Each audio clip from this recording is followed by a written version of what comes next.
You'll want it closer. Yeah, I saw it. It's just the top of me. The microphone is the other issue. Yeah. Hello, everyone. All right, just gonna move this up over here. There we go. Yeah, that's it. All right, everyone. Hello. Thank you for taking some time out of your schedule. And I just wanted to get everybody together a few weeks before classes started so we can go over all of the changes that are being made this year. Really appreciate everyone being here. We gained 30 catechists over the summer. So a lot of new faces in here. This is an answer to prayer. I want to thank you so much, everyone. It means the world to me and to John and Joanne, because without catechists, we don't have faith formation. So thank you for answering the call.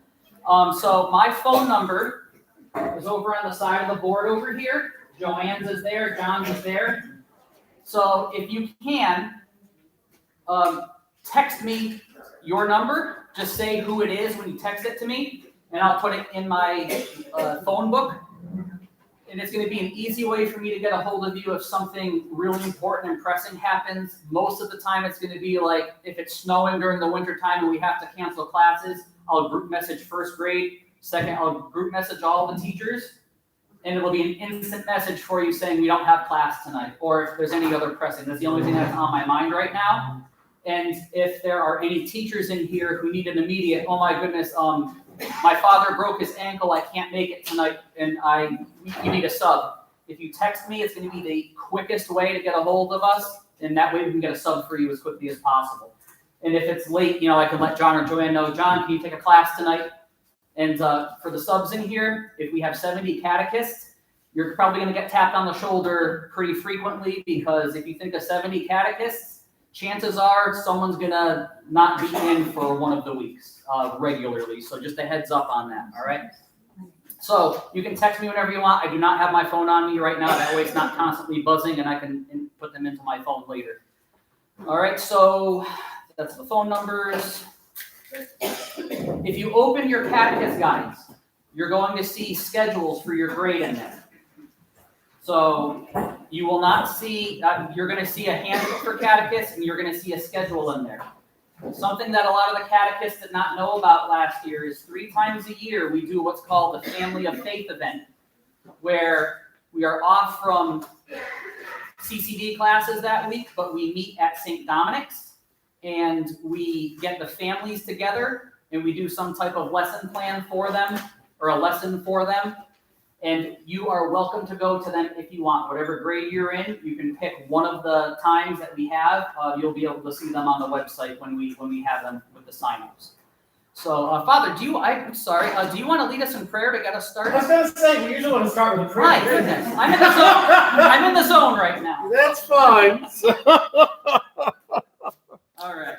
So we'll begin in the name of the Father, the Son, and the Holy Spirit. Amen. Heavenly Father, we thank you for gathering us here this evening as we prepare for another year of faith formation for our young people. We ask you to bless our catechists, help them to share the faith and inspire the minds and hearts of your young people. Help our families who are coming to continue to deepen their faith and love for one another, you and their church. And may Almighty God continue to bless us all in the name of the Father, Son, and Holy Spirit. Amen. St. Luke, Pray for us. All right, there you go. Okay. So what we'll do is, first and foremost, you're going to see grades 1 through 6. There's a little bit of a difference this year with the books that you received. We're going to be using a different program this year. I dug this up in my home when I moved out of my parents' house, and I've kept it since then, before I got married. This is my 2nd grade workbook. I received my first communion in 2nd grade. You can see my little messy handwriting of my name up at the top of it. It's pretty good. But if you look at what we have now, we've come a long way since then. We have a lot better information, a lot more engaging. It's going to be a very good year. And our 7th and 8th grade for the time being this year, because grades 1 through 6 are all that Augustine Institute has done so far for Word of Life. We're going to stick with Be My Disciples, which is the usual 7th and 8th grade book, but they did do an update on this, which is pretty nice for this year. So something that we are going to have, actually, let's, if you turn into your book, into your handbook, you're going to find a catechist handbook. in your catechist guide. I didn't get one. There you go. That's why I have extras. All right. You should have a book up there. So, oh, in your 7th grade, right, Darlene? Yeah. Okay, so you are over there. Just grab one of the 2 books. The top one's purple. Your name will be on it. All right, actually, before we start tonight, going over the Catechist Handbook, I have a video. It's a short one. It's about 3 minutes. And it's going to let us know what our kids are doing right now and how important it is for us catechists to be and what we are going to be combating against. Technology works both ways. It's going to help us out, but we're also combating the technology that our kids are using. So this is just kind of a heads up for everybody of what we are going to be dealing with and how we can combat it. Second here, and it is...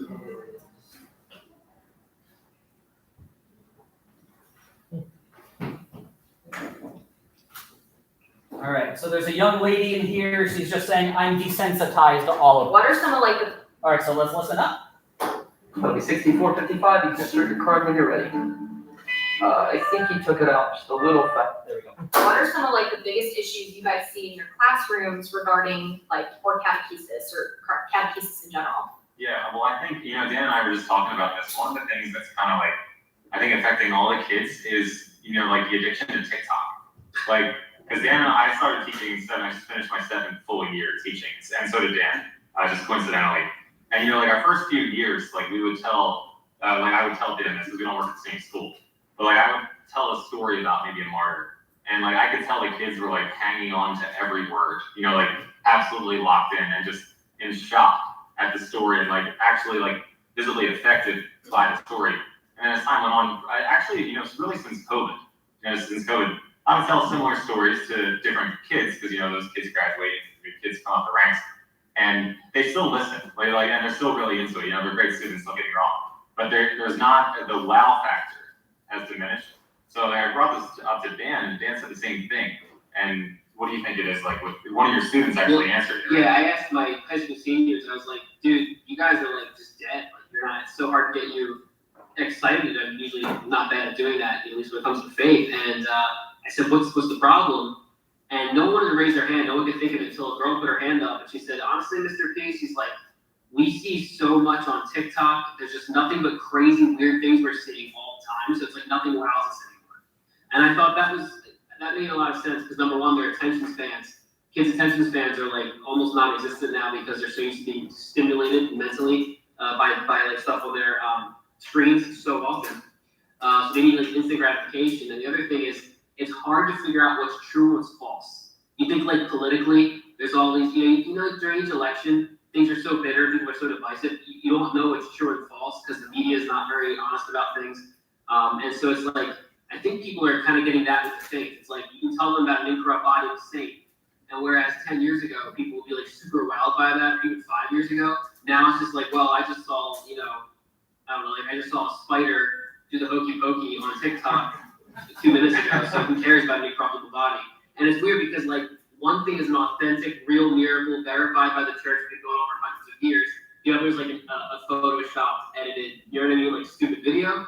But because they're seeing so many different things, it's actually making them miraculous. The real miracles that God is doing that are verified by the church is actually making it hard for these kids to appreciate that and to wow them that way. And then I think the final problem with catechesis too today would be like, I don't want to bash religion teachers or theology teachers because a lot of them are very good people trying to make a difference. But like, we need bold witness. We need like teachers that are a true witness, that are not afraid to tell their personal story, that are not afraid to be authentically Catholic, that are not afraid to stand for church teaching, do it with love, do it with gentleness, but also give them the truth because kids can see through fake stuff. They can see through watered down stuff so fast. They want something real.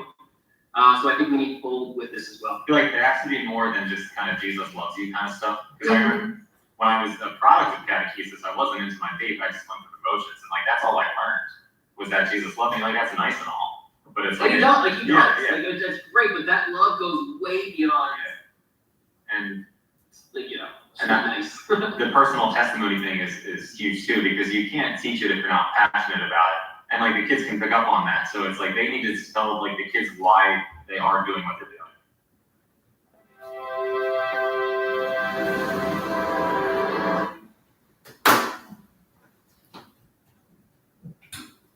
So it's just social media in general is what we are dealing with. TikTok, if you don't know what that is, it's an app where people are uploading very short videos, 30 seconds, and they're doing something funny on it, and it's stimulating the kids big time. And you hear the stories that they just said. We're telling real, true stories of miracles that are happening, and they're saying, who cares? I just saw a Photoshop thing on TikTok that made me laugh. You know, so something that's going to be important for everyone is to go over your lesson beforehand. And as you're going through the lesson, if there's something that resonates with you and you have a personal witness that you can incorporate into your lesson, kids love personal stories. It makes it real for them. When I was a catechist for 6 years, and 4 of those years I was with confirmation students, they loved personal stories that I told out of my life. It was great. Although, you know, it was back in that time. If I was catechist now, it's a little different, but that just shows how important it is to witness to them, not just read through the manual. So that being said, we can go through our handbook now, bit by bit here, if you want to follow along. Does everybody have a catechist guide? Okay. So we'll start with number 1. We'll be using a new book program this year for grades 1 through 6. It says grades 1 through 8, it should be 1 through 6. It's called The Word of Life, and it's by the Augustine Institute. The crafts in the classroom are going to be down to a minimum due to the content that's in the books. So it's imperative to follow the curriculum from these books, as they will be discussing salvation history, Christian anthropology, heroic virtue, and character formation, and learning through discipleship. So keep using your style and doing your thing, but it's imperative that the lessons are followed in the books and to not fall behind, because snow days in the winter can make these lessons fall behind even more. So if you look, you're going to see a schedule for your specific grade, whatever you're teaching. It is down to the nitty-gritty in that, by date, what chapter you're on, and it will tell you where you are in the book. If a student misses class, this is important for your attendance sheets when you take attendance at the beginning of class.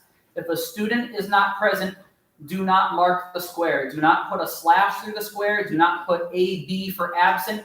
Just leave it blank, because the parents are going to be getting these schedules as well. And if they miss class, the parents will know what chapter they're supposed to be making up, because it's going to be the date, the name of the chapter in the book.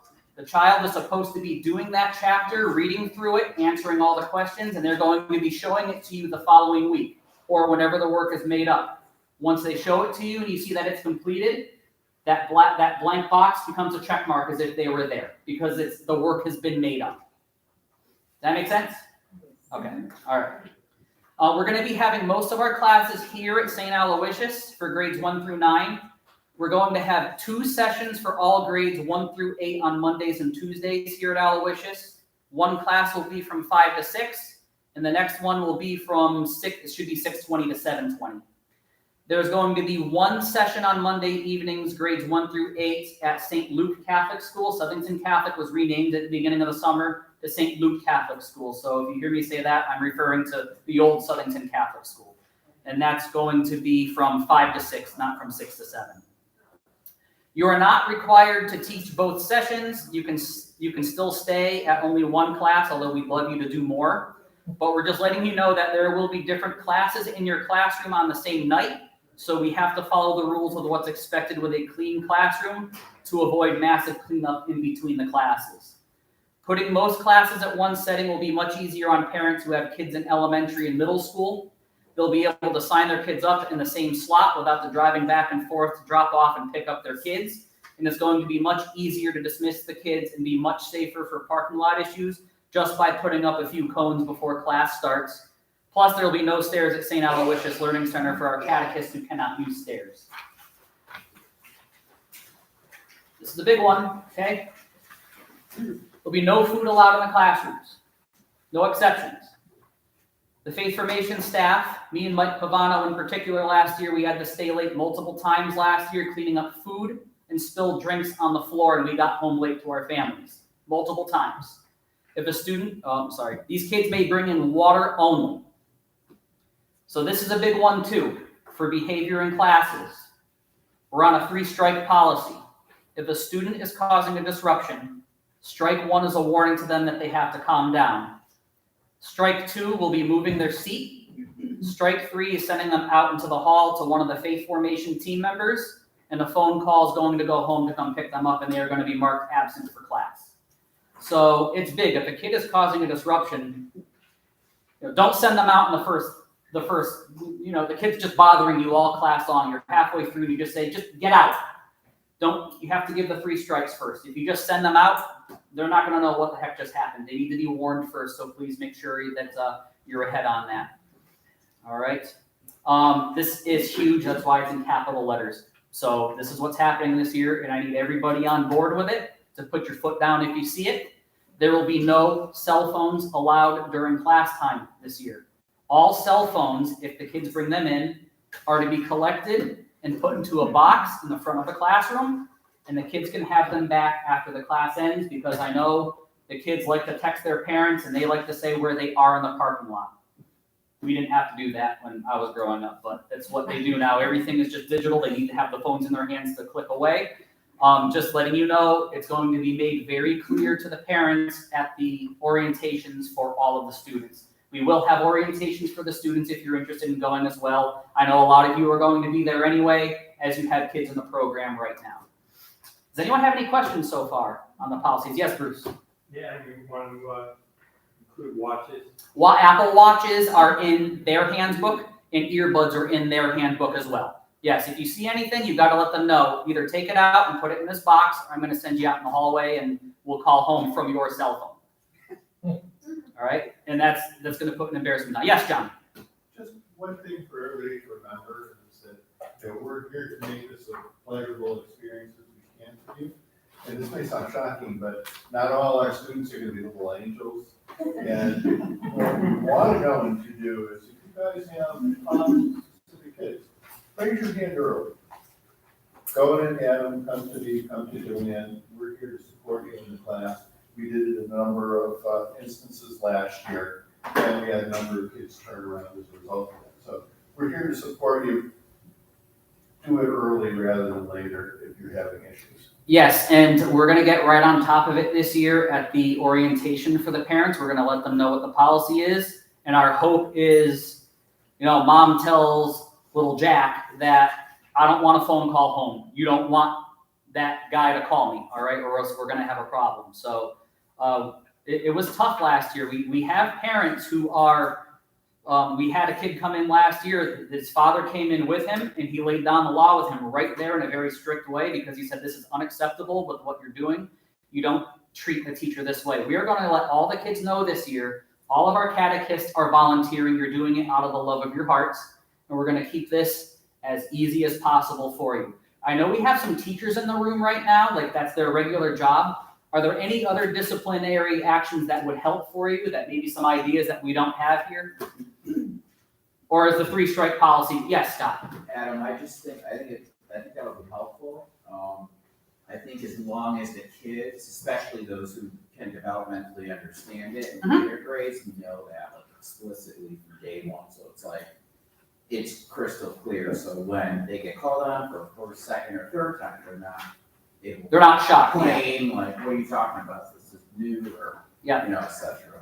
So yes. I also think that children need to have things delineated very clearly. So I think your verbiage, while you might say, well, you're not behaving, that doesn't always, not every student's brain functions a way where they're going to understand what that means. What specifically am I doing that's problematic to everyone is a really important thing to do as a teacher.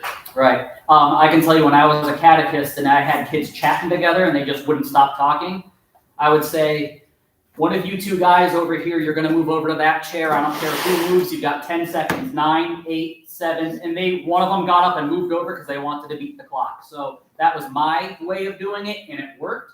So just kind of say it fast and get them moving, and they'll start moving quickly. But that was my style, but others can have a different style with it as well. But anyone else have any ideas on the 3-strike policy that they want to bring up, or anything else they want to add that would be beneficial to anyone else? Yes. Adam, the very first class that I have, I always tell the children, there's a word that I want you to know in this classroom, and it begins with an R. And they guess it, respect. And I tell them, you're gonna respect because you're not gonna talk and fool around, you're not doing anything in this classroom that you cannot do in church. And you know that works, it really does, and they don't run in the hall, they're quiet. Yeah, I had a few problems last year, I mean, this is my 22nd year. Yeah. With teaching. And years ago, the books were different, and you had time to make up your own classes and all. But I find out that does work.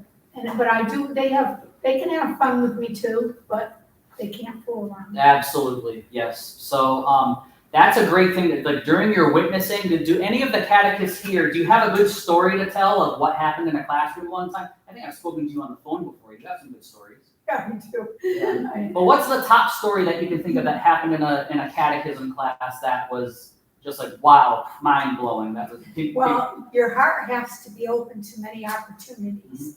And I remember a young boy one day coming in that had a lot of, he was crying. You could tell his pants were dirty, the whole bit.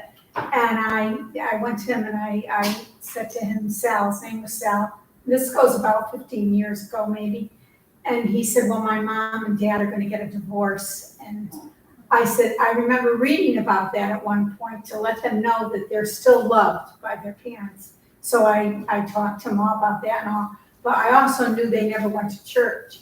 So when they came to pick up the young boy, the mother came over to me and I said to her, I told her what happened. And she started to cry and grabbed a hold of me. And I said, you've got to get back to Jesus, you and your husband, please. And they did, and Sister Marie helped with it too. And I saw them in Nassau's one day shopping. They came over, they said they prayed for me every day. I said, well, pray, it was the Holy Spirit that did it. So it brought them back together? Yeah, Okay. and they never got a divorce. So that's the bold witness that I'm talking about. Sometimes a kid might bring out something that's like, wow, I can't believe I just heard that. We had someone last year that we found out that her mother passed away, and she just brought it up in the classroom. This was in our confirmation class. And Joanne stopped the class and said, whoa, do you want to talk about, can we pray for you right now? So if something like that happens in class where kid's holding something in and says something in front of a whole class, stop the class, let them know they're loved, and say a prayer for them. An Our Father, a Hail Mary, a Glory Be, just say, or whatever's on your hearts. Because you'll be surprised. One thing you're going to learn, especially the new catechists in here, that you may be the only witness to that. A lot of families haven't been to Mass in a very long time, and you may be the only exposure to God and Jesus that they have. So they could look to you as that role model, as someone that they look forward to seeing every week. And we have the heroic stories. We have Marion here who's prayed for every single day. And I can tell you the name of some of my kids. I was talking to my co-teacher last night from years back, and I was saying, remember Nick Mazzucato? Do you remember Cynthia? And he was saying, yes, because I was telling him we had a Catechist Orientation tonight. So we were just talking and doing all these memories from, pre-2016 before my second son was born, when I had a lot of time to be a catechist. So anyone else have anything before we move on? All right. So we're on number 6 right now. Let us know right away if you're having a problem student, and we're going to call home immediately. You work hard during the day, and you're doing this work out of the love of your heart. We do not want you to be stressed out. So let us know right away. We're heartbroken when we hear at Christmas time that a child has been an issue in the classroom since day one. We'll get it taken care of immediately for you. These problems are very few and far between, but they do happen. This is what happens. We had an issue with this last year where there was a kid just apparently disruption every single class, and we didn't even know about it till Christmas time. So we had to rectify the situation, and it worked out right away once we called the parents. So grade 3, all right, grade 3 catechists, you have 3 books with you right now. You're going to have 2 6-week sessions out of a different book or work program to prepare the kids for confession and Holy Communion. You're going to be starting the Word of Life books for the first 12 weeks. We have 24 total weeks altogether. The last 12 weeks will be those 2 books. It's going to be first Sacrament of Reconciliation, and then it's going to be Sacrament of Holy Communion. So I would say pick one or the other. Either do the book and go out of the books, because the books is the exact same thing as the video they're going to be watching in class, literally word for word. So it's either I leave it up to your style. If you want to use the video and use kind of a Pixar style video animate, it's excellent theology. They're right on point from Dynamic Catholic. It's great. But if videos aren't your thing, feel free to work out of the workbook, but I'll leave it up to you with your style. Where do we have that for here? Okay. 3rd grade teachers have to stick to the curriculum in order for the children to be formed in the faith properly. And there's not much time each class to be able to do that if you move off program. The video and workbook program we're using is called Blessed by Dynamic Catholic. Direct access to the program and the videos is right there at dynamiccatholic.com/blessed. Our 9th grade confirmation teachers, they're going to be held here at St. Aloysius Learning Center by the church. We're going to be usually meeting 2 Sundays a month from 5:30 to 7:30. And there's going to be a different book video curriculum for 9th grade confirmation. We are not using the Word of Life series or Be My Disciples with them. We're going to be using the program called Decision Point by Dynamic Catholic, has a very high rating. I have watched all of the episodes. They're in segments for them. Those kids are screen oriented, as you know, and this is going to be broken up. Video, workbook, video, workbook, lots of Bible in all the pages too. You're going to hear a lot of Bible being drilled into their heads to get them ready to go out into the real world as authentic Catholics. We're going to be using, it's going to be a video workbook. You see, catechists will have access to all the videos for free. And I recommend this for all the catechists in here to download this program onto your phone in an app. It's called Decision Point. It's free and it has all 12 episodes on it. And you can go through those yourself and you'll see how strong or how powerful those videos are with the witness that's given to them. But the catechists here, to prepare for your lessons, we have DVDs for each class, but you can watch them on the app to prepare for your class, or you can go onto the website, Dynamic Catholic has it, or if you absolutely need to, we can give you the DVD to take home and you can view it at home. But most of the work is in the workbook, so just go through chapter by chapter. And we only have 12 sessions with them, 14 sessions technically. The first session is going to be the orientation. We have a session that's going to be based for the Lures program. And there's going to be a service project after that in the church hall, since there's no way they're going to be able to get through a 2-hour program on that day in February. So we have them 12 times with 12 2-hour sessions with the program, and that's what it will be. So the same rules apply above for the 9th graders with food and cell phones. Make sure to let them know that they have 15 hours of community service that they have to split between community and church hours.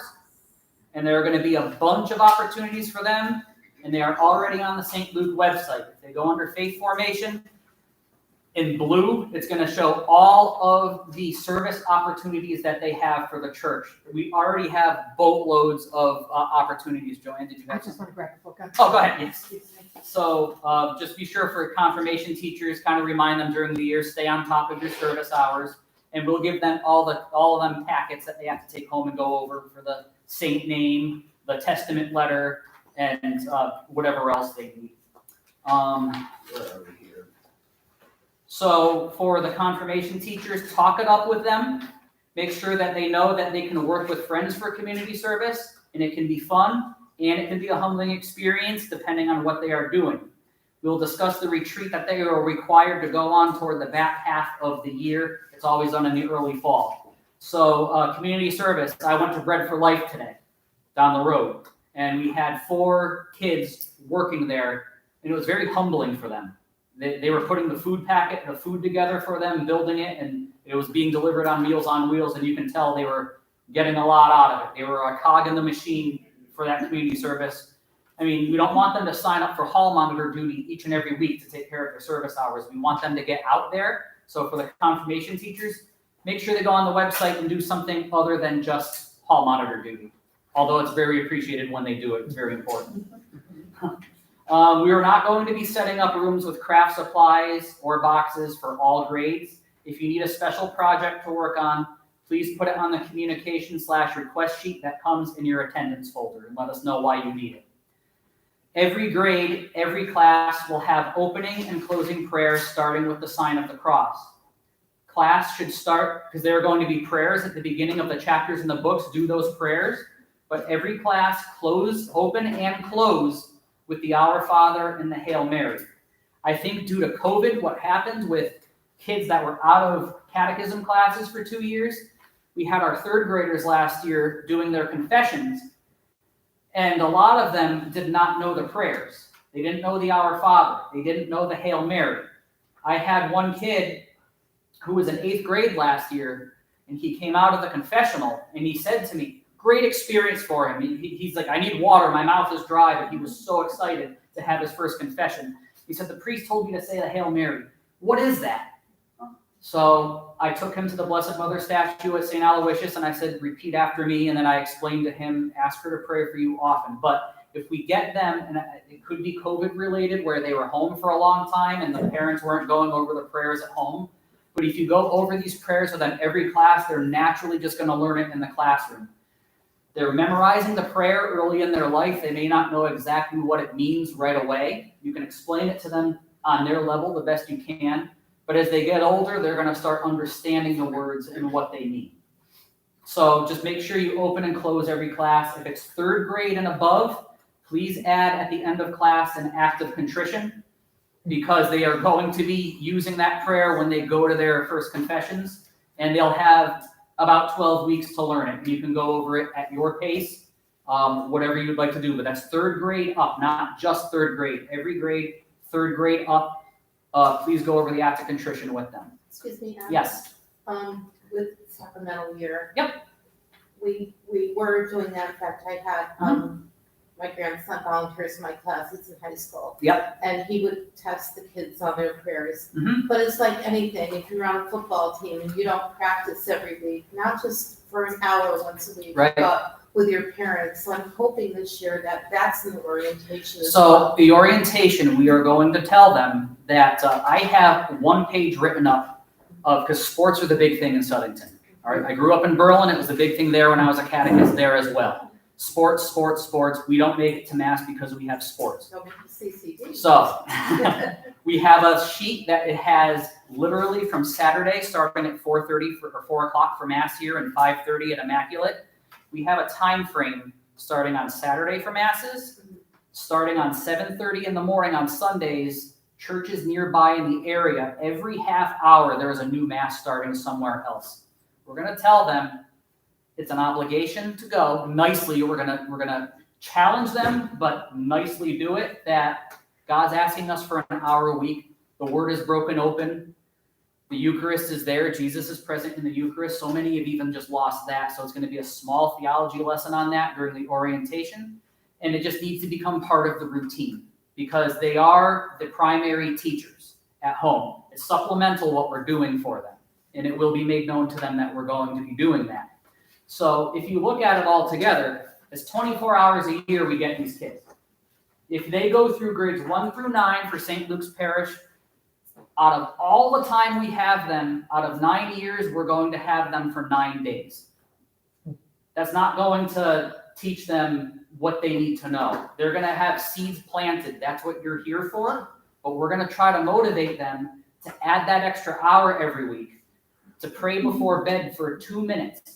You know, we're going to kind of go over 1 decade of the Rosary and what it really means and how it's a Christocentric, Christ-centered prayer. And this is a perfect prayer to pray before bedtime. Take an intention, pray about one of the stories, think about Jesus during that time, and we'll tell people, you know, it's a life-changing experience. And I know my kids, the story I'm going to tell is my son, when he hit 2 years old, I was praying my rosary every day, but not with him. But he was screaming and carrying on when he hit 2 years old. He just didn't want to go to bed. He was throwing toys out of his crib, just yelling, I need someone with me. I need someone with me. That's how he was, very, very clingy. So I went into his room and I said, all right, kid, I'm going to save my rosary for nighttime. You want me to be in here? You're going to get bored. So I prayed the rosary out loud with him and he fell asleep. Like clockwork every single night. Guess what? He's going to be 9 years old in January, and since he's been 2, we have prayed the rosary before bed every single night. He knows that's the routine, and he falls asleep very quickly halfway through it most of the time. So if we can get them to just pray a decade, that's kind of what our focus will be on with how to pray as a family. Grace before meals, when you're together. A decade of the rosary before bed, not a full rosary, because it's going to be like, what? That's a lot of Hail Marys. Yes, I know it is.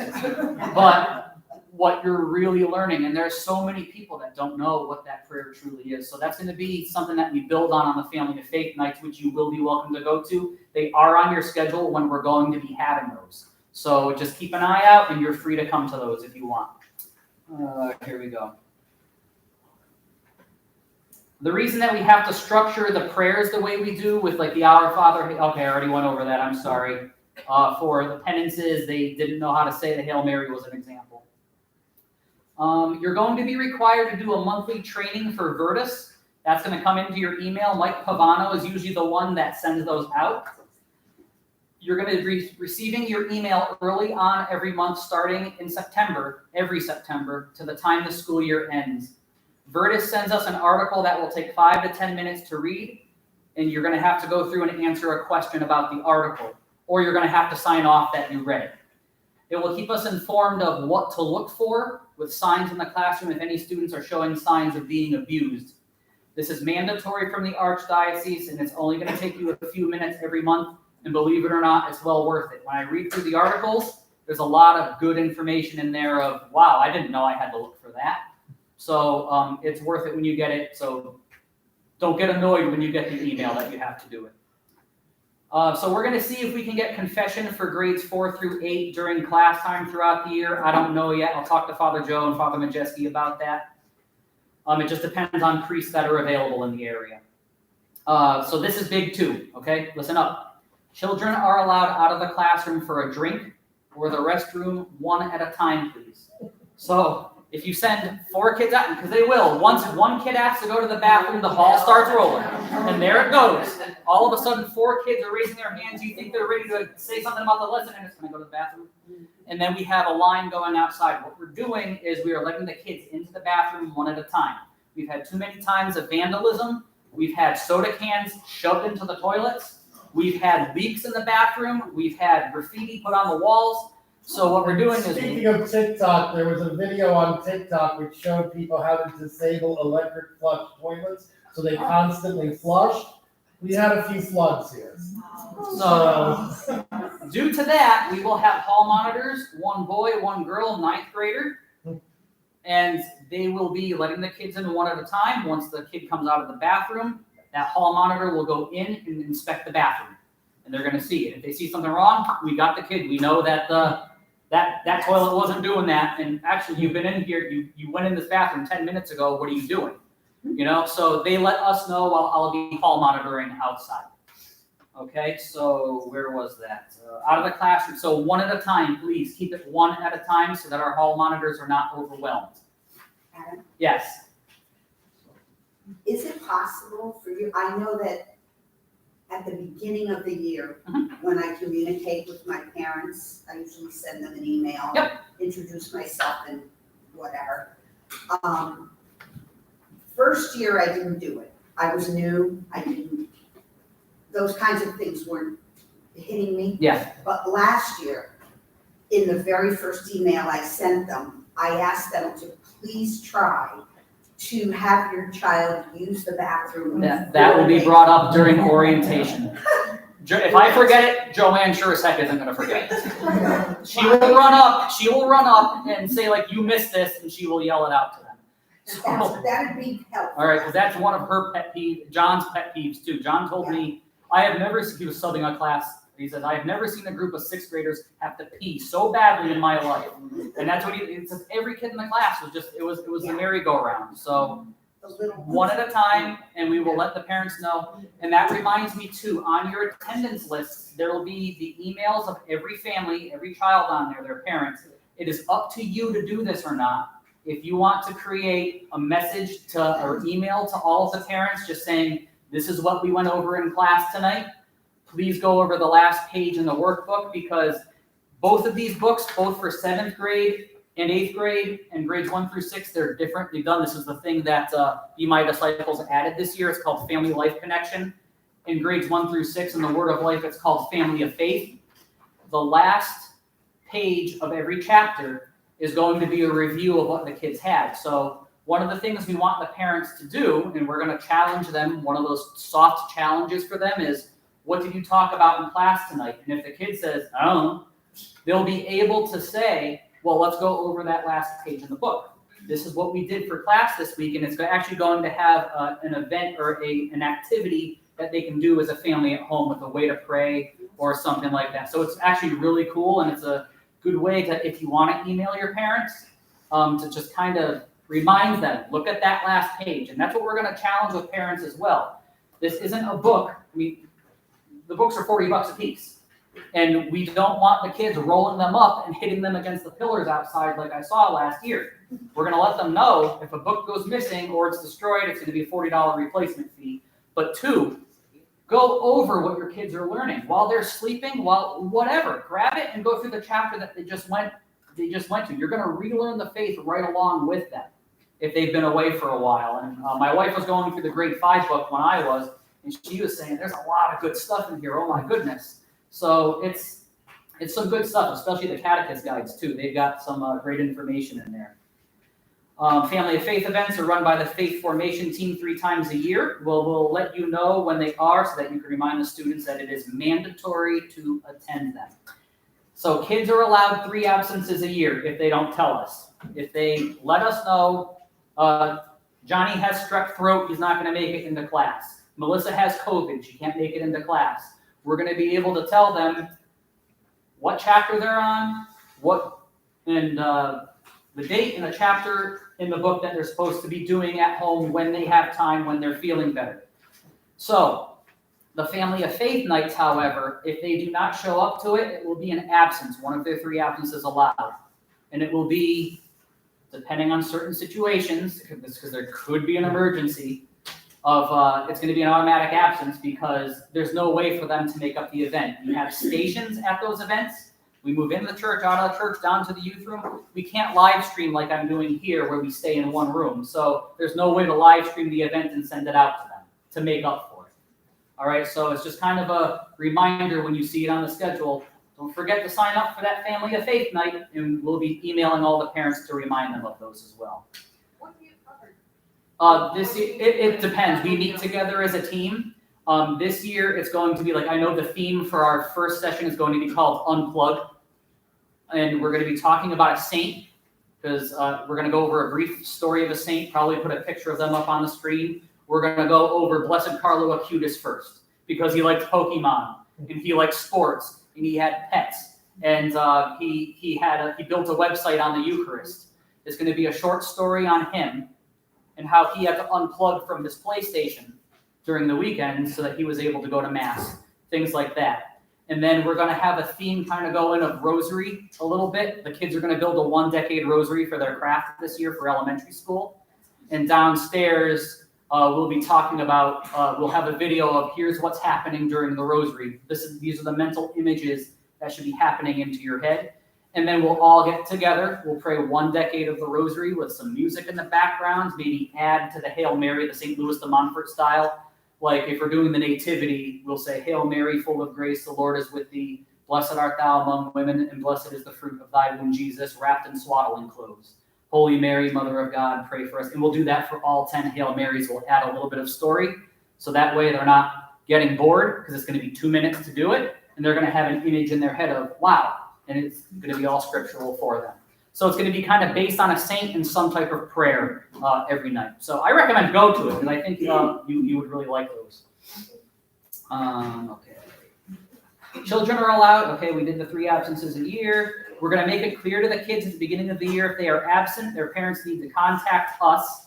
If a parent contacts you, like if you're emailing parents and they're telling you that the child is going to be out, just leave just leave their name on the attendance sheet blank. Don't add anything to it. No slash marks, no AB for absent, just leave it blank. Say, thank you for letting me know. Here's the chapter that we're on. And yes, Mark. So are you saying with the 3 excused absences that at the end of the year, they can have 3 dates that are blank? Yes, 3 unexcused absences. If we're constantly getting blanks from them and they're not letting us know, that's where the problem is. We just want them to contact us. And if they have contacted you or me, I will let you know who will be out of class that night.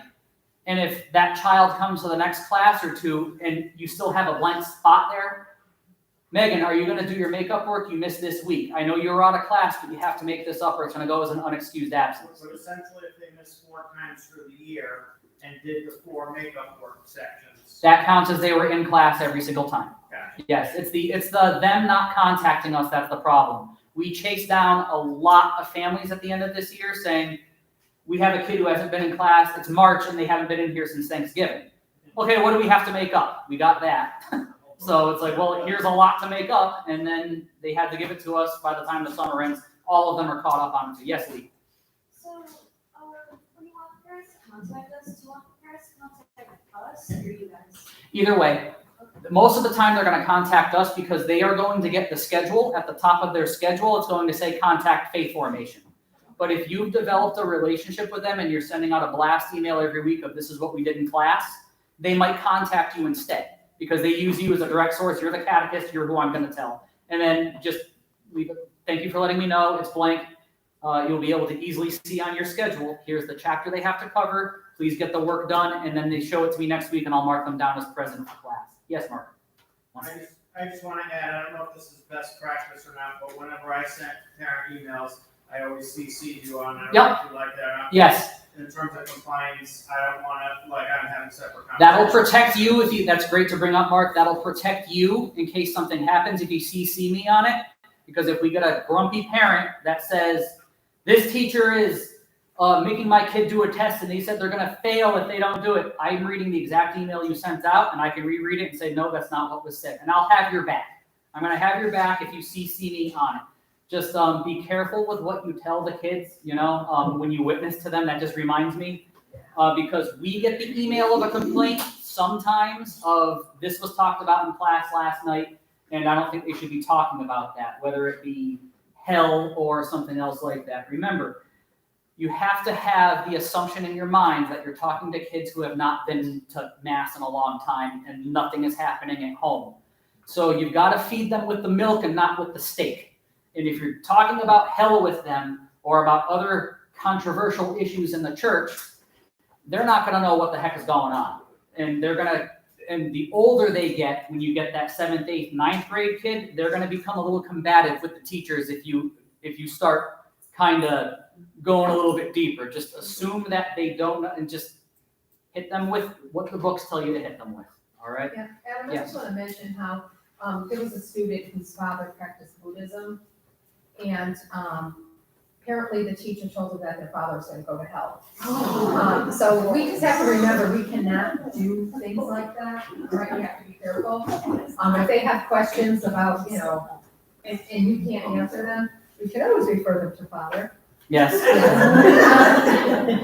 Actually, an official answer of the church is this. We can guarantee that the path to salvation the church offers can lead you to heaven, but we do not exclude any other path. That who knows what's leading to Christ and when.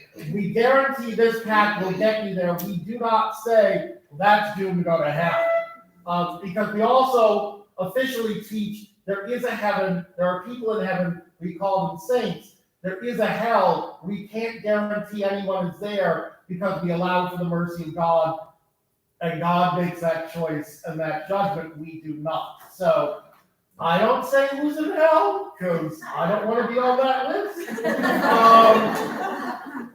We just, you know, well, that's lovely. Here's a way we know, but, you know, you never know which kids have parents who are practicing different faith. You know, you have a Jewish parent and a Catholic parent, and they're, you know, but we want to be respectful of the other religions as well. So, right. Can't judge the other. Yes. So, yep. So just be careful with what you tell them because we might get an angry email the next day. But if it's something that's perfectly fair, and that's one of the other things I want to bring up, a rumor started going around, and I just want to squash this right now. Somebody was saying, or a little buzz was going around of the kids are going to be tested in faith formation classes next year. Tests will be given out, and if they fail, they can't move on to the next grade. That is not true. If they are here and they make all their classes, they will move on to the next class. Once they hit 9th grade, there are a lot more responsibilities for them, like you've got to pick your saint, you have to write your letter, you have to do your 15 hours of community service to witness to the faith, and you have to make all the classes. If you don't, then there's no confirmation at that point. So that's really kind of where it gets put. In 3rd grade, we'll have some as well. Like if they're not in class, they're not going to know what to do. I mean, we don't want them missing a lot of class and they go to their first communion. Father says body of Christ, and the kid is reaching up this way for it. They need to know how to receive reverently, either on the tongue or with the throne. And if they're missing class, because these videos and these workbooks explain how it's done to a T, if they're missing the class, they're not going to know how to do it, which is why it's so important for them to do the makeup work if they're not in class. So we're on the last part here. Something new you're going to see at St. Aloysius Learning Center this year is an upgrade in the equipment, like you saw behind me here. We have multiple smart TVs and DVD players. Let me know if any of you have plans of using DVDs that can take up a good amount of class time, because as I said, we need to stick to the curriculum out of the Word of Life books and the Be My Disciples books. St. Luke's Catholic School will have 1 new TV and DVD player for the 3rd grade class for the Blessed program. We can't put TVs in all the rooms there because those rooms are occupied by teachers during the day, and we have nowhere to store them. So that's the one that we're going to have for the 1 class, but for the first 12 weeks, if you need the TV for music, because YouTube is good for music, or a quick video on something, a miracle of some kind, they're at your disposal to help you out. Because as I said, some of the kids are screen-oriented now. You can take a break in the middle of the class, play a song, hey, check out this video on this Eucharistic miracle, or make sure it's approved by the church before you show it, though.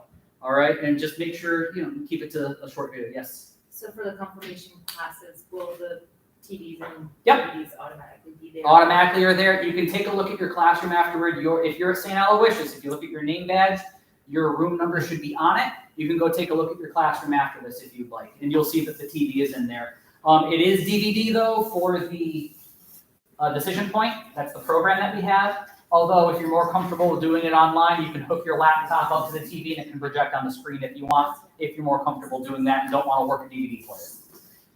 And if you don't know how to work it, the kids in the class are going to know how to work it. All right? So, I have one question. yes. Are there going to be books in the classroom? Because often my 7th graders would accidentally forget their book and just kind of stroll into class. Come to the, or send him down, whoever that is, to see me, and I will see if we have any extra books in the office. Excellent, thank you. So it's going to be tough for workbooks right now. I know some of you were asking for workbooks earlier. We still have the trickle coming in. I've ordered extra books, but those books have to go to the students first. The Catechist guide will get you through everything you need to get through.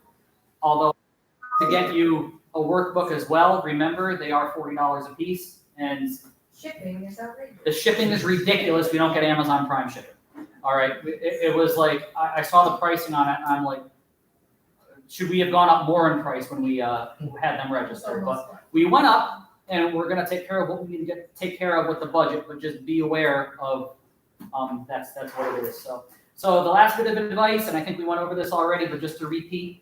As a former catechist and as the current director of faith formation, kids love personal stories and witness. So let them know how God has worked in your life. It definitely makes it concrete for them, and there will be plenty of opportunities for you to do that as you see the reading material in these wonderful programs that we are using. And they can have holy moments just like we have as adults. We're all here for you, and we're going to help you out as soon as you ask for it if you need us.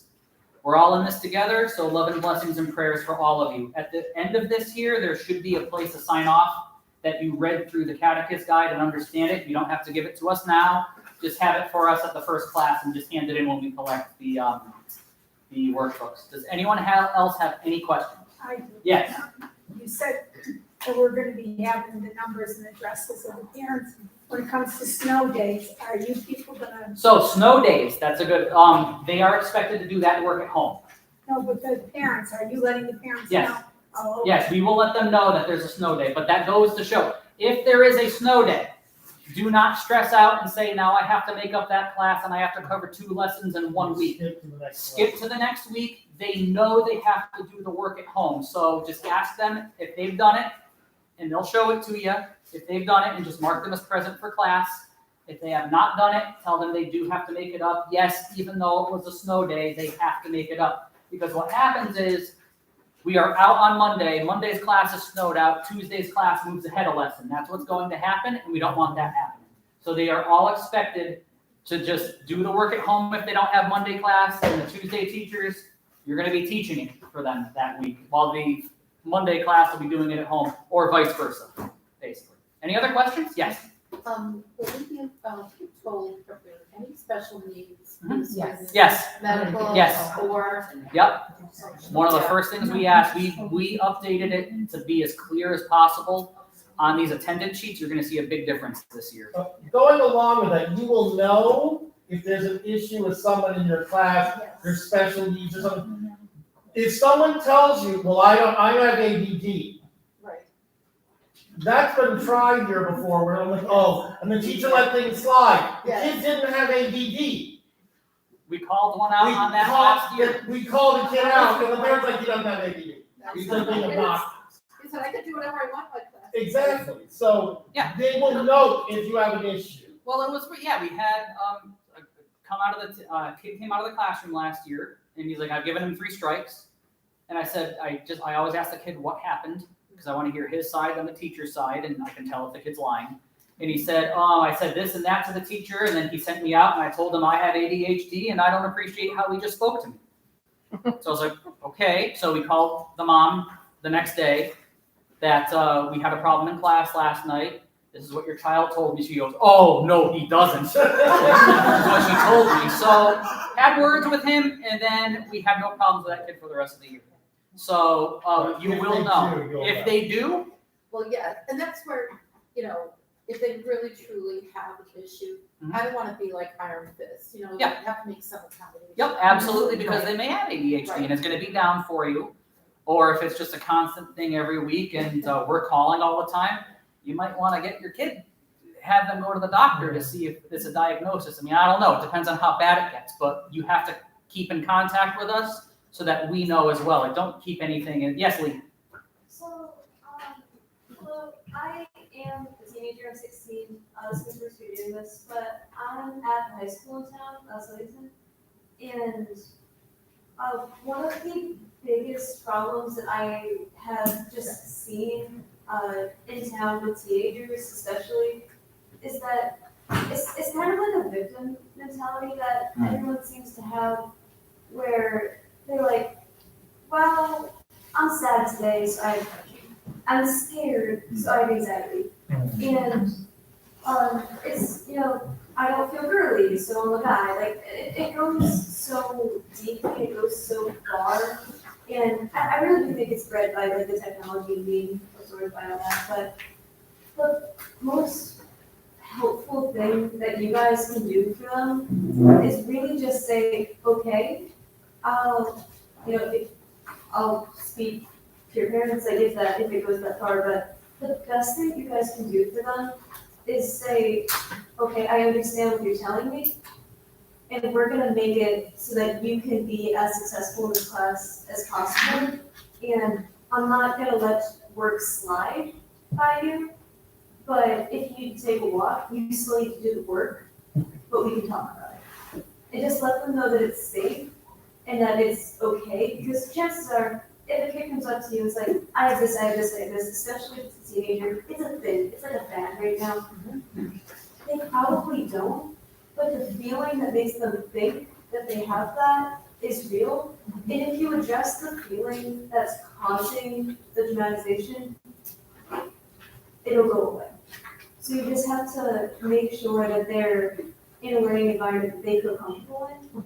And when they feel scared, they won't say they're anxious. They'll just say I'm scared of it. You have to bring it down to the core of what the real issue is. She's pretty wise for a 16. I was about to say, she's wise beyond her years, and she's, but the thing is, you see, like, God says, don't bury your talents. She's not burying her talents, she just brought it to all of us, so that's beautiful, Lee, thank you. And that's great as a heads up for everyone else. So that's all we have, does anyone else have any yes, oh, Joanne, yes. When we start class, you're gonna get delivered 2 envelopes, okay? Everybody will have a folder, and in that folder, there's going to be a communication or request sheet. So if you need something for next week, you can put a note there. If you have a request for Adam and you don't have time to speak with him, put it there, we can call you back. Anything you need here. We're not gonna be bringing boxes of art equipment from room to room anymore. Okay, because we really need to focus on the books and what we're doing. It takes a lot of time to do all of them as well, just letting you know. In this, I will also have a sheet with the children's, any medical conditions that they have. I have a form that I'm gonna have the parents fill out for every child, any issues or concerns. I mean, I have some kids who, this one boy, he needs to be able to drink water as he needs it and go to the bathroom. I mean, most of us would say, okay, enough is enough, kid. But, you know what I mean, if they have certain medical conditions, then we have to, you know, like comply with that. So you'll have that. Now, you're also gonna get another folder, and it's just gonna be the attendance sheet. And I need you to fill those out right away. Please be accurate, because they're gonna come back to us, and I wanna make phone calls right away if the child is out, if they have not contacted us. Like if it's been 15 minutes and they haven't come into class yet, and they walk in halfway through, we're gonna have to discuss if that's counts as an absence or not, because they missed half the lesson. Or we just have them do the work at home and fill out the whole thing. We have to discuss that still, Joanne. So, I just wanna, and then somebody's gonna come and collect them from you. So if you can get that done first thing. I don't know if I'm gonna be able to do the 5 o'clock on Monday, because I'm more than likely gonna be at St. Luke's. But when I get back here, I will start calling, the parents on that, and for the rest of the classes too. And unless we get another traffic monitor, I'm going to be here at St. Aloysius for the classes, because we don't have anyone for traffic monitoring here, making sure the kids get out safe. So until we get one, as much as I'd love to be on both sites to see everybody, until that happens, I'm gonna be St. Aloysius these nights. Well, Father volunteered, because he wants to wear that orange vest with the. Done that already, so, you know. Yes, yeah. Here you say you gotta do the same before. Dismissal, especially for the younger kids. Yes, 5, what grades, Joanne, do we want first and second? First and second, we're gonna have the parents come in and get them Okay, good. in here, because Not they're a too cousin, little. not a neighbor. But we're letting them out 5 minutes early, you said, right? Yeah, we're gonna start letting them out 5 So minutes. start with your closing prayer about 10 of Our Father, Hail Mary. Grade 1 and 2 won't be doing after. You can do after contrition if you want, but I would recommend it. But 3rd grade is like, they gotta know the after contrition. It would be really good if they can go in without the sheets to read from. 3rd grade needs every minute of their class as possible, so I can't leave them out. They can't. Like Rachel brought up, her husband relayed the message to me, like, this is gonna take more than an hour. That's why I'm saying either use the video or use the book, and it will get you through, it'll do the hour. There are times we'll also have to make a choice. There's a lot of material here. I can't do everything. I pick the main points and go from there. But you don't let them out consistently 15 minutes early. Don't hold them every week till 10 after. Oh, we gotta get this done. Then it creates this traffic nightmare. Yes. And Anna, you had, I'm sorry, Joanne. Anna, did you have a question? Yeah, you mentioned workbooks. Is there, those are for students? Yeah. For students, the catechist guides are for the catechists. If we have extra, like a few weeks in and the registration stopped, if we have extra books, we can get them to you if you want to look at But those. is there anything different than the limited books? No.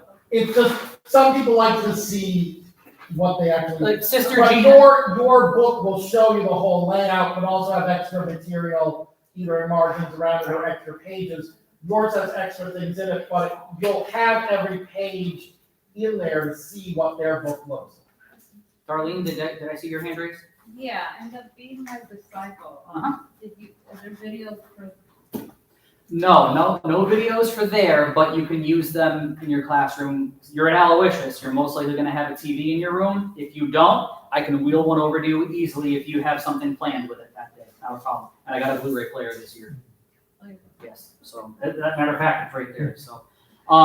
The other thing, lures, I wanna go over real quick. Okay. So lures, we're letting the parents know right away this year because it seemed like half of our kids were out of class during lures last year because they didn't know what it was.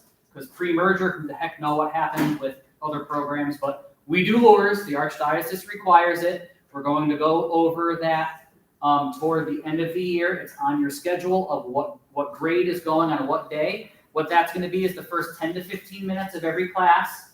You will not have to do anything. John, Joanne, and I will handle those for you. We will go to your class or break, like here, we're gonna bring them into the conference room. No, we're gonna go to the classrooms. That's how we have to do it, right? Because the conference Classrooms, yeah. Or we'll go to the church hall or go to the classrooms. We have to work it out for here, that's all, but we'll get it worked out. We will go over the lure with them and read through it for the kids that are not there. Parent guides will be given to them the following week because we do get audited on it.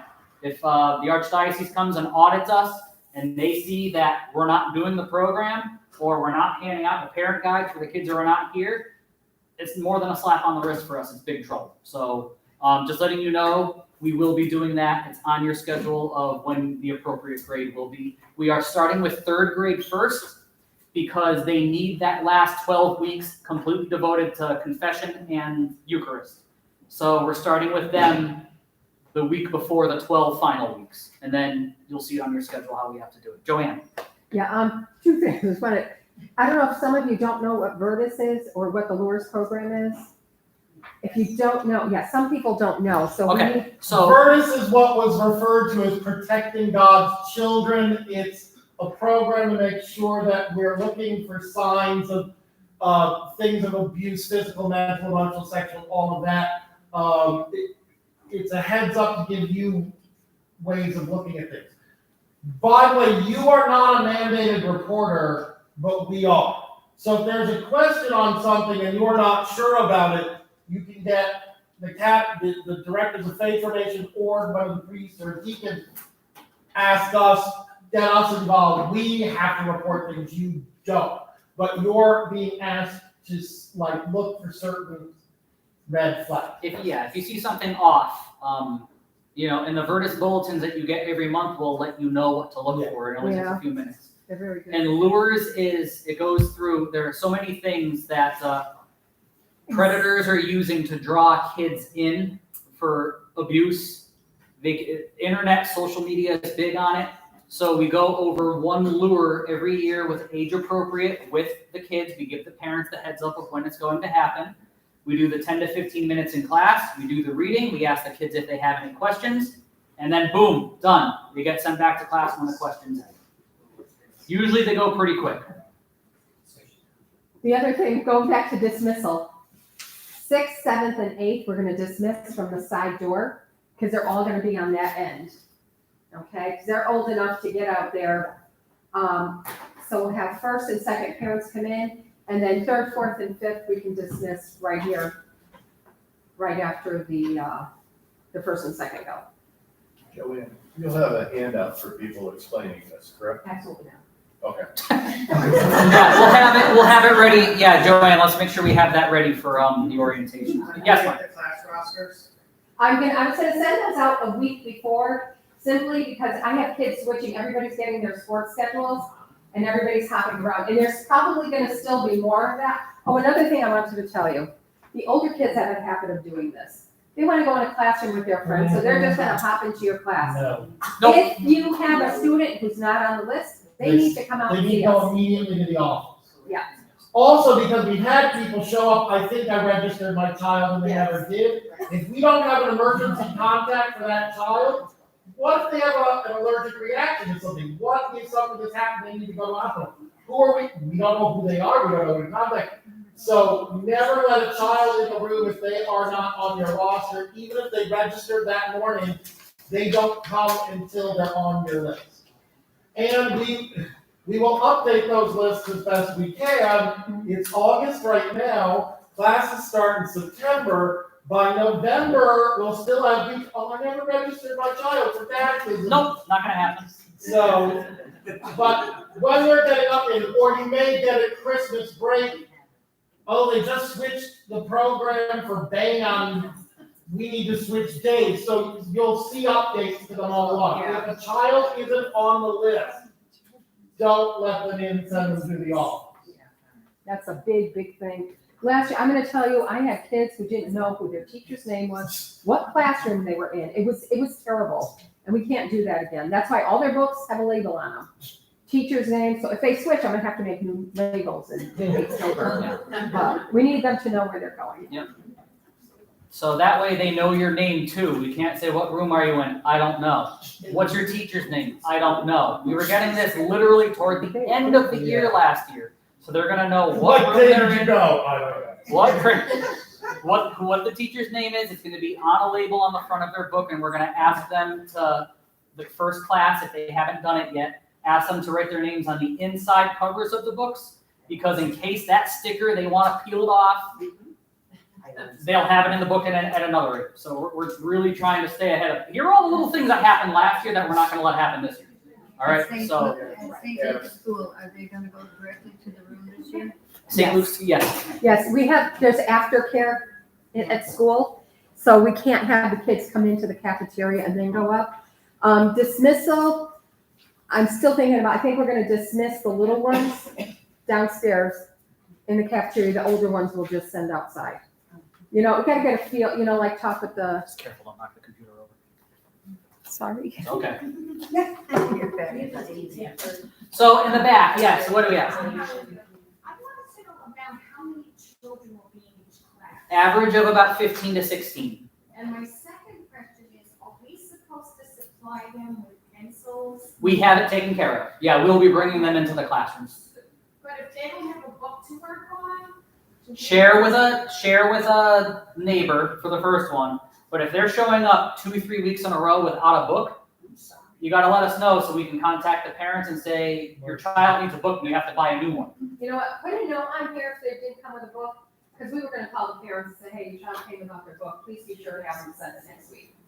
Yes, Okay. and if they don't, I mean, if they're constantly showing up without it, we're assuming that it was lost or destroyed or whatever, and they have to buy a new one, and we can't just give them a new one. They have to know that it's $40 fee for that. Any other questions in the back? Did I see any other hands up? All right, yes.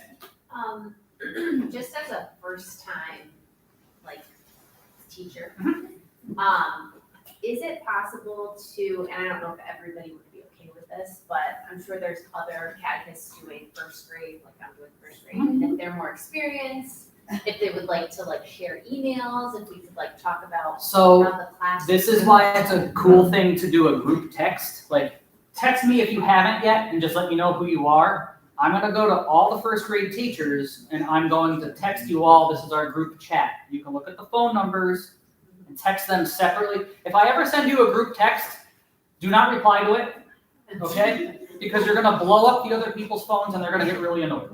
So, but if you see phone numbers on there, you can text each and every person, which teacher is this? Who is this? And then you can ask for advice, or I'm having a tough time with this kid in my class, or what would you, whatever it is, like.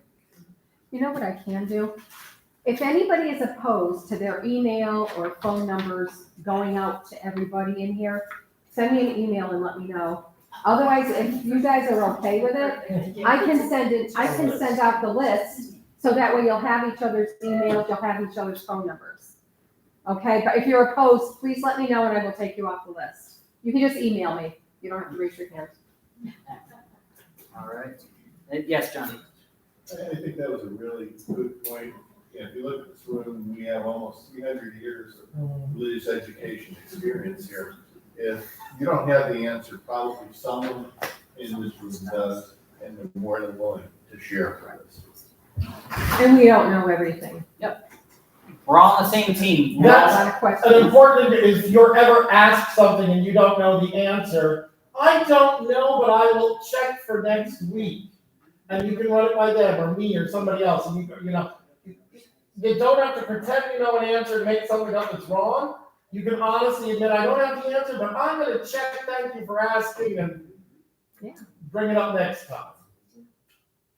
Anything else? One last Yep, question. yep. You mentioned the kids that come in late. Throughout the years, there's always somebody in the Oh, class yep. that, and there was one young boy, and they came in almost 15 minutes late last year. But a lot of them have told me throughout the years it's because the bus is late or whatever. But they get home from school late because of the bus. Oh, the bus got them home late. Yeah, that has happened with my kids too. I mean, So I've never said any, you yeah, know. we work around Some it. of them might not get home till 4, because I know the Yeah. later.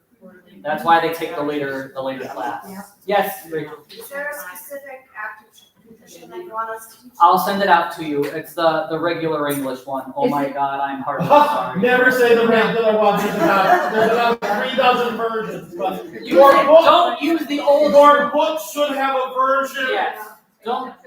Check the books. There should be one without the B's and the vowels in it. Yeah, it's called the modern one. The modern, thank you, yes, the modern version. My Lord, I'm sorry for my sins. Well, it's gonna be on different pages on each book. Yeah.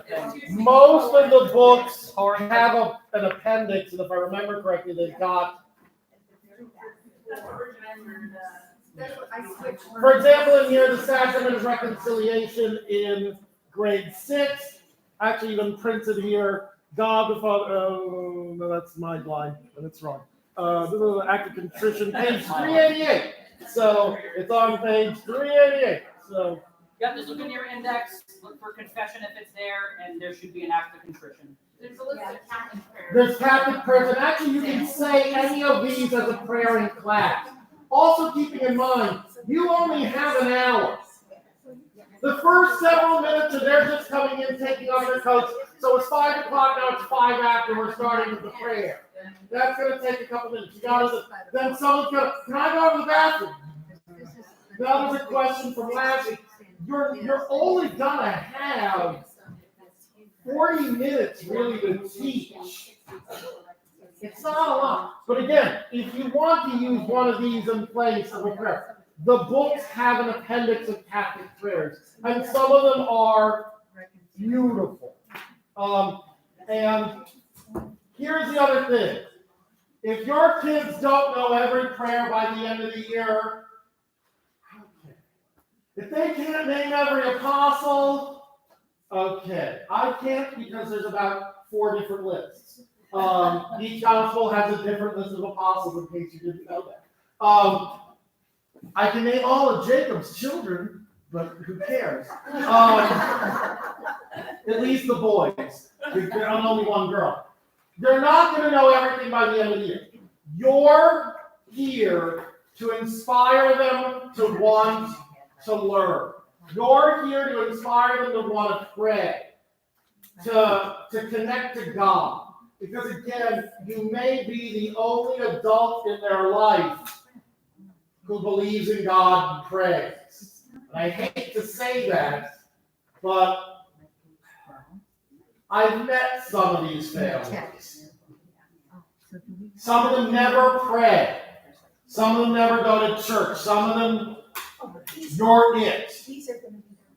So as discouraged as you may get day after day, if you see any glimmer of hope, if you get one kid in that class to talk to their parents and get them to go to Mass on Sunday, that's a major victory. If you can get one child in that class to at least get their family to pray grace, or even eat a meal together and talk, that is a victory. You don't have to change everything in their life, you're planting seeds. And hopefully what you've planted is going to grow. And somebody years down the road may, and they may spark something.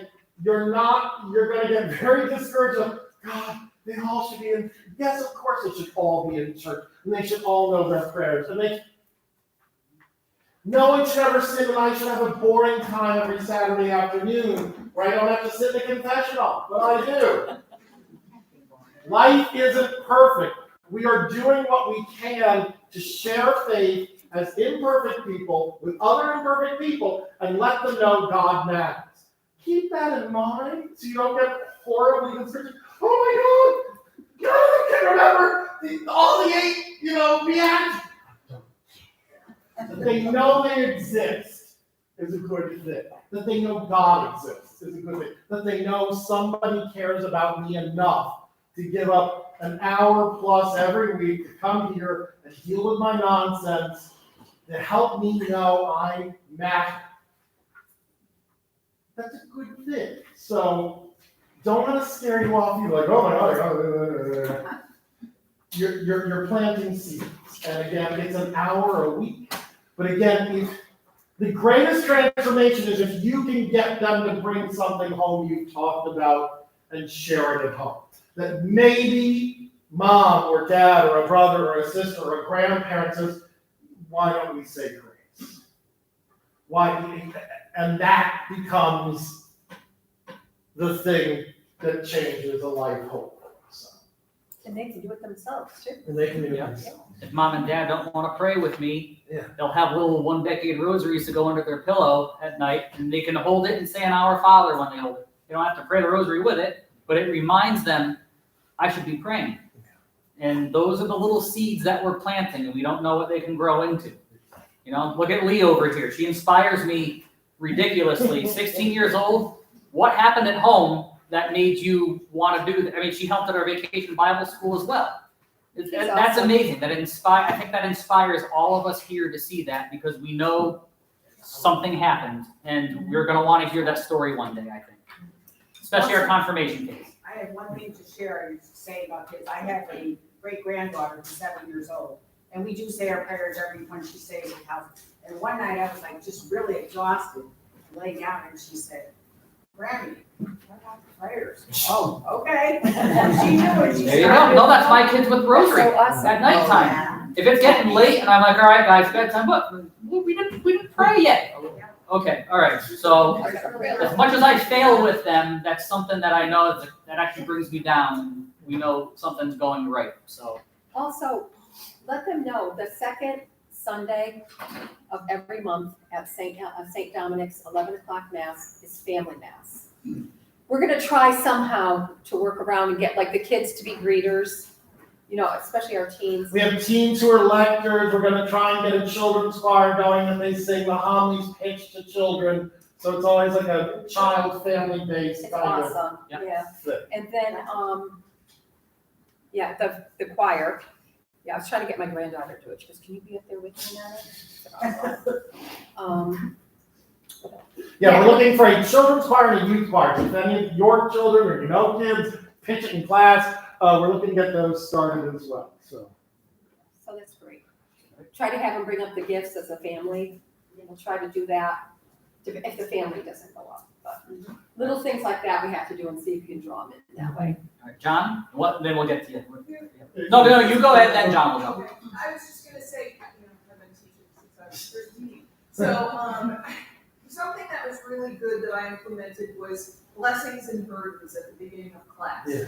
So if you come, because children don't know why they're praying, and if you can give them an understanding of what to be grateful for, so this is my blessing today, this is my burden today, and then you always twist your burden into a blessing somehow for them. But that they share that, they understand what they pray for. I like that a lot. So that benefits the beginning of class while you're taking attendance and stuff. one I'll give you is related to that. St. Ignatius Loyola, the founder of the Jesuits, made everyone going into the order do a 30-day retreat. I'm not going to make you do that. So he said it boiled down to one prayer, which he called the examen. Now, the simplest way to put it is you just sort of sit quiet for a minute and you just think, I am in the presence of God. You just kind of quiet yourself for a second and you look at the last day of your life, the last 24 hours, and you ask two very simple questions. What's the best thing that happened to me? What's the worst thing that happened to me? You thank God for the good thing. You ask for help with the bad thing. And so all of it becomes a prayer. And so even the bad thing is a helping me to find something good or the good. So on your worst day, I at least didn't get hit by a bus. Becomes a good thing. Or on your best day, not everything was perfect. It's a great leveler, but it does do that thing. It helps you start to prioritize. And then you start looking for those good things. So if you ever want to try that on your own, it's a great one to try. It's a very simple thing to do with the kids for just 2 or 3 minutes. Just here and then, go from there. They can do it at home and share it. I know it's awful to do that, but I always tell couples, if you can do this, share with each other what was the best, what was the worst, and pray. You got a very good shot of being married for the rest of your life, because you're letting each other in on the most personal things of your life, and communicating and bringing God in. So it's great prayer, that kind of, good and bad, it is a helpful thing. So. John, did you have something? Yeah, just, first of all, wanting to say that one of the gifts that Adam and Joanne and I got last year, we were trying to help with this program, was we got a lot of feedback on what was working and what wasn't working. We have a lot of new people here, we have a lot of new technology, we all have moving parts. And one of the things that was a great benefit last year is people shared, this is really good, maybe you shouldn't do that anymore. So we want to go and encourage that this year, because we want to keep on tweaking this, and we want it to be an outstanding program here. And if you would like something from us, if you'd like that won't be necessarily mandatory for you, but if you would like us, can you do something on prayer? Like an evening where some of us can come and you can walk through some guys, or something on like just a quick history of history of the church and the big blocks, or explaining liturgy. You want us to do something like that, let us know for an enrichment for you guys, and we can try and get some things for you throughout the years too. And if you have specific stuff, let us know. We'll piece something together for you. It won't be mandated, but if there's that kind of stuff that helps you, we've got Bible studies, we've got prayer groups, we've got all that sort of stuff. Make the most of it. So. Yes. Being a sub fellow, will there be any guidelines for subs, and will there be a book available? Yes, we have extra catechist guides put aside for them, multiple put aside. So just, we're going to ask you, you might get a text or an email or a phone call. We're going to have a grade 2 teacher out tonight. Can you take this class? And we will have the catechist guide ready for you. There's going to be a schedule inside the catechist guide that will tell you, here's the date, here's the chapter, you're good to go. And one of the other things to remember too is that there's a good chance that either Adam or Joanne and I would be available if you didn't feel comfortable. We could sit in on a class with you as a substitute. Or you have our phone numbers, you just dial us up. Yep. We'll come running. Yep. One thing I want to ask, we are in need of an 8th grade teacher Tuesday night at 5 o'clock. If anybody knows anybody that would like to teach, we would love to have them. Or if anybody wants to teach an extra class. It would be very helpful, I'm telling you. Yeah, so we got one more to go. And we're praying on it. Leave it in God's hands. Anything else, anyone? All right, let's end in prayer. In the name of the Father, and of the Son, and of the Holy Spirit, amen.